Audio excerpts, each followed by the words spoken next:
of Misfortune. Chapter 1. Marius indigent. Excellence of Misfortune. Life became hard for Marius. It was nothing to eat his clothes and his watch.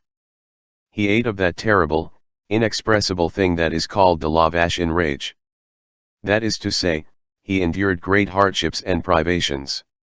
A terrible thing it is. Containing days without bread, nights without sleep, evenings without a candle, a hearth without a fire, weeks without work, a future without hope, a coat out at the elbows, an old hat which evokes the laughter of young girls, a door which one finds locked on one at night because one's rent is not paid, the insolence of the porter and the cook shop man, the sneers of neighbors, humiliations, dignity trampled on, work of whatever nature accepted, disgusts, bitterness, despondency.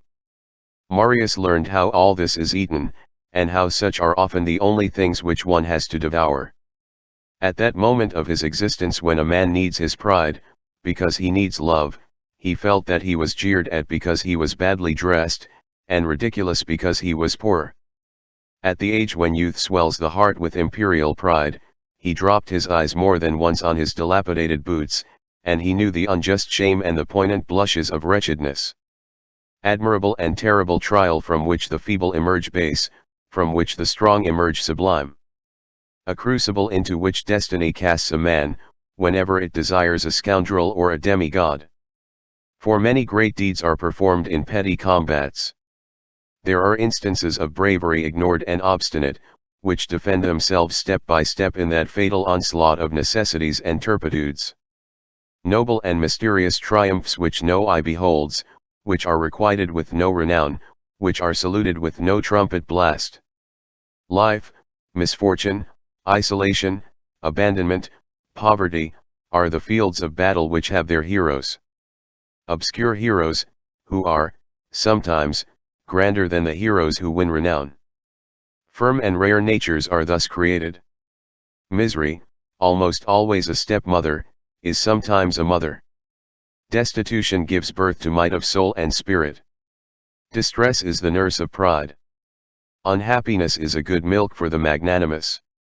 There came a moment in Marius' life when he swept his own landing, when he bought his sou's worth of brie cheese at the fruiterer's, when he waited until twilight had fallen to slip into the baker's and purchase a loaf, which he carried off furtively to his attic as though he had stolen it. Sometimes there could be seen gliding into the butcher's shop on the corner, in the midst of the bantering cooks who elbowed him, an awkward young man, carrying big books under his arm, who had a timid yet angry air, who, on entering, removed his hat from a brow whereon stood drops of perspiration, made a profound bow to the butcher's astonished wife, asked for a mutton cutlet, paid 6 or 7 sous for it, wrapped it up in a paper, put it under his arm, between 2 books, and went away. It was Marius. On this cutlet, which he cooked for himself, he lived for 3 days. On the first day he ate the meat, on the second he ate the fat, on the third he gnawed the bone. Aunt Gilliner made repeated attempts, and sent him the 60 pistoles several times. Marius returned them on every occasion, saying that he needed nothing. He was still in mourning for his father when the revolution which we have just described was effected within him. From that time forth, he had not put off his black garments. But his garments were quitting him. The day came when he had no longer a coat. The trousers would go next. What was to be done? Courfeyrac, to whom he had, on his side, done some good turns, gave him an old coat. For 30 sous, Marius got it turned by some porter or other, and it was a new coat. But this coat was green. Then Marius ceased to go out until after nightfall. This made his coat black. As he wished always to appear in mourning, he clothed himself with the night. In spite of all this, he got admitted to practice as a lawyer. He was supposed to live in Courfeyrac's room, which was decent, and where a certain number of law books backed up and completed by several dilapidated volumes of romance, passed as the library required by the regulations. He had his letters addressed to Courfeyrac's quarters. When Marius became a lawyer, he informed his grandfather of the fact in a letter which was cold but full of submission and respect. Gillenard trembled as he took the letter, read it, tore it in 4 pieces, and threw it into the waste basket. 2 or 3 days later, Mademoiselle Gillenard heard her father, who was alone in his room, talking aloud to himself. He always did this whenever he was greatly agitated. She listened, and the old man was saying, "If you were not a fool, you would know that one cannot be a baron and a lawyer at the same time." Chapter 2. Marius poor. It is the same with wretchedness as with everything else. It ends by becoming bearable. It finally assumes a form, and adjusts itself.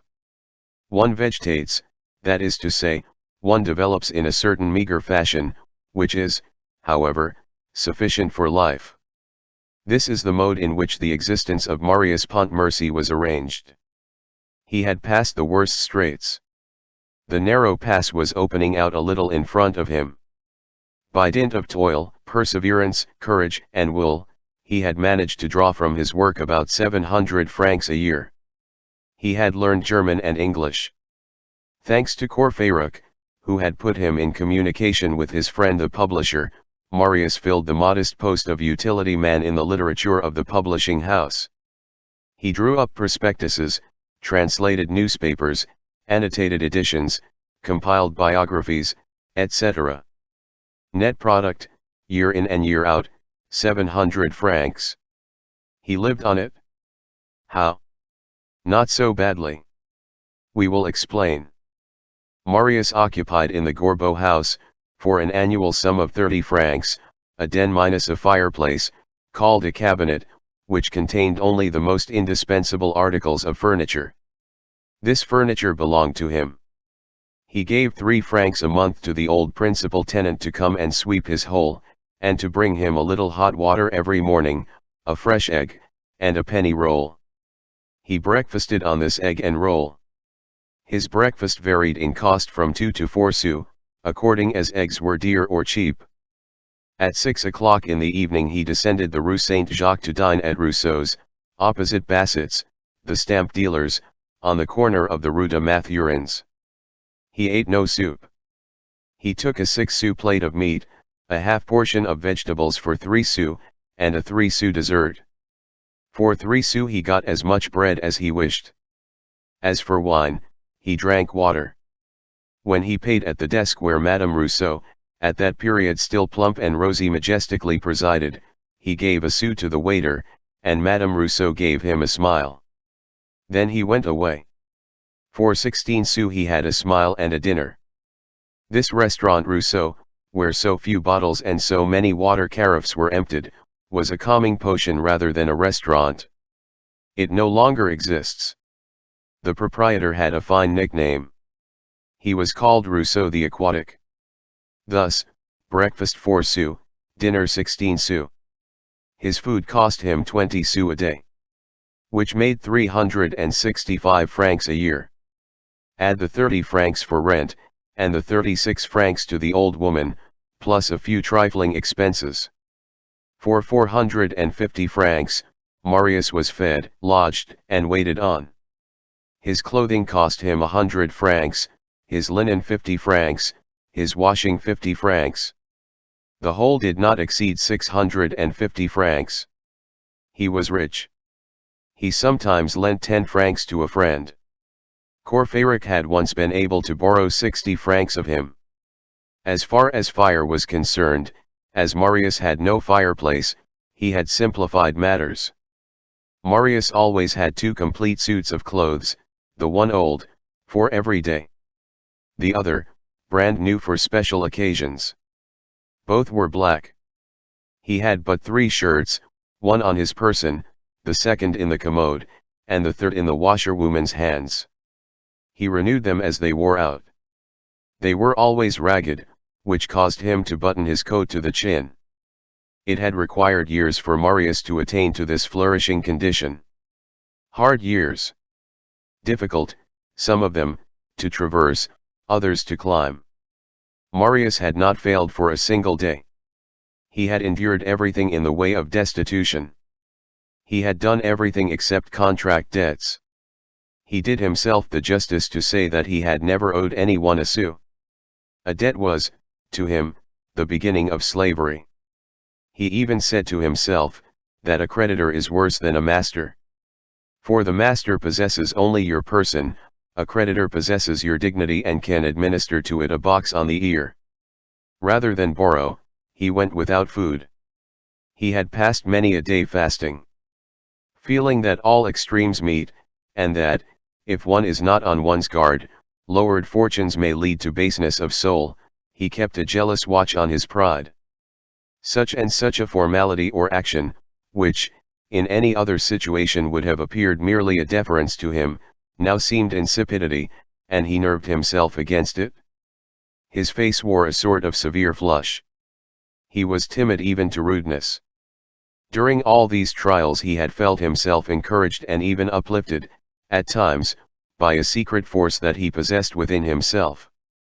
The soul aids the body, and at certain moments, raises it. It is the only bird which bears up its own cage. Besides his father's name, another name was graven in Marius' heart, the name of Thénardier. Marius. With his grave and enthusiastic nature, surrounded with a sort of aureole, the man to whom, in his thoughts, he owed his father's life, that intrepid sergeant who had saved the colonel amid the bullets and the cannonballs of Waterloo. He never separated the memory of this man from the memory of his father, and he associated them in his veneration. It was a sort of worship in two steps, with the grand altar for the colonel and the lesser one for Thénardier. What redoubled the tenderness of his gratitude towards Thénardier, was the idea of the distress into which he knew that Thénardier had fallen, and which had engulfed the latter. Marius had learned at Montfermeil of the ruin and bankruptcy of the unfortunate innkeeper. Since that time, he had made unheard of efforts to find traces of him and to reach him in that dark abyss of misery in which Thénardier had disappeared. Marius had beaten the whole country. He had gone to Chelles, to Bondy, to Gournay, to Nogent, to Ligny. He had persisted for 3 years, expending in these explorations the little money which he had laid by. No one had been able to give him any news of Thénardier. He was supposed to have gone abroad. His creditors had also sought him, with less love than Marius, but with as much assiduity, and had not been able to lay their hands on him. Marius blamed himself, and was almost angry with himself for his lack of success in his researches. It was the only debt left him by the colonel, and Marius made it a matter of honor to pay it. What? He thought. When my father lay dying on the field of battle, did Thénardier contrive to find him amid the smoke and the grape shot, and bear him off on his shoulders? And yet he owed him nothing, and I, who owe so much to Thénardier, cannot join him in this shadow where he is lying in the pangs of death, and in my turn bring him back from death to life. Oh! I will find him. To find Thénardier, in fact, Marius would have given one of his arms, to rescue him from his misery, he would have sacrificed all his blood. To see Thénardier, to render Thénardier some service, to say to him, "You do not know me, well, I do know you. Here I am. Dispose of me." This was Marius' sweetest and most magnificent dream.